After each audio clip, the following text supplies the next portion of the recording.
आज का सवाल है ये pre seed, seed, series A, B, C, ये सब फंडिंग क्या होती है, किस तरह की फंडिंग होती है। तो ये सब सिर्फ नाम है एक अलग अलग स्टेज को डिफाइन करने के लिए कि आपकी जर्नी में आप किस स्टार्टअप के स्टेज पे हो। जैसे कुछ सवाल मुझे ये भी आए थे कि अगर मैं इतने का पैसा उठा रहा हूँ तो उसको प्री सीड बोलूँ या उसको सीड बोलूँ या उसको सीरीज ए बोलूँ। ऐसा कुछ होता नहीं है कि आप कितने का पैसा उठा रहे हो उसे आप क्या बोलोगे। ये सब चीज़ें सिर्फ आपकी स्टेज पे डिफाइन होती है। पर ऐसा ज़रूर होता है कि आप एक पर्टिकुलर इंडस्ट्री में एक पर्टिकुलर स्टेज पे एक रेंज के पैसा जाता है। तो जनरली लोग उसे एसोसिएट कर देते हैं कि भाई सीरीज़ ए है तो इतना पैसा मिलेगा, प्री सीड है तो इतना मिलेगा, पर बात उसकी नहीं है। बात ये है कि आप किस स्टेज पे हो।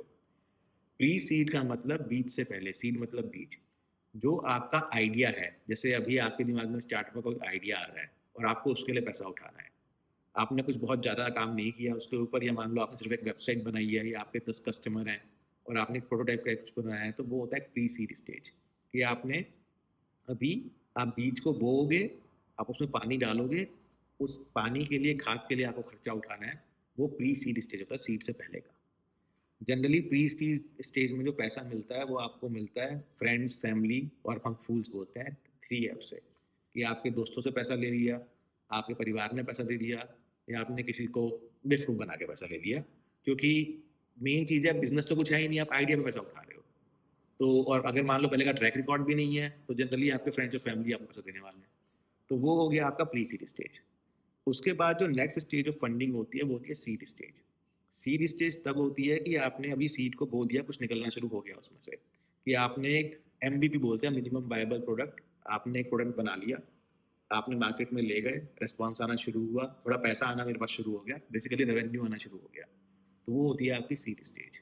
अब जब रेवेन्यू अच्छा खासा आना शुरू हो जाए और आपको पिछले 8-10 महीने से 12 महीने से रेवेन्यू आ रहा है, नंबर स्टेबल हो गए हैं, बिजनेस मॉडल मेरे को समझ में आ गया है, प्रोडक्ट मार्केट फिट आ गया है, अब उसे आगे लेके जाना है या प्रोडक्ट को बस फिनिश करना है, थोड़ा-सा और इम्प्रूव करना है, तो सीरीज़ शुरू होती हैं। तो पहली सीरीज़ को ए बोलते हैं, आपने पहली बार पैसा उठाया।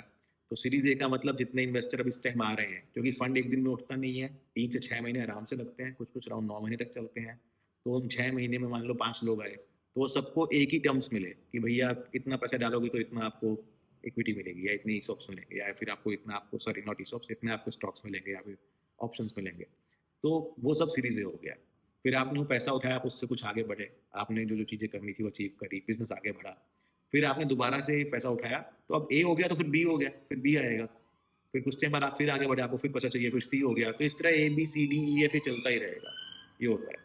और इन्वेस्टर्स की बात करें तो मैंने आपको प्री-सीड का तो बताया, उसमें जनरली फ्रेंड, फैमिली एंड फूल्स होते हैं।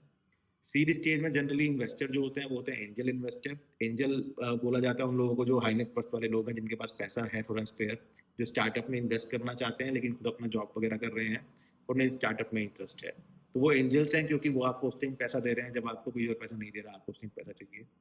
और एंजल्स के बाद आपका सीरीज ए वगैरह जब शुरू होती है, कई बार सीड में भी, आज के डेट में वीसी आते हैं, तो आपके वीसी आते हैं।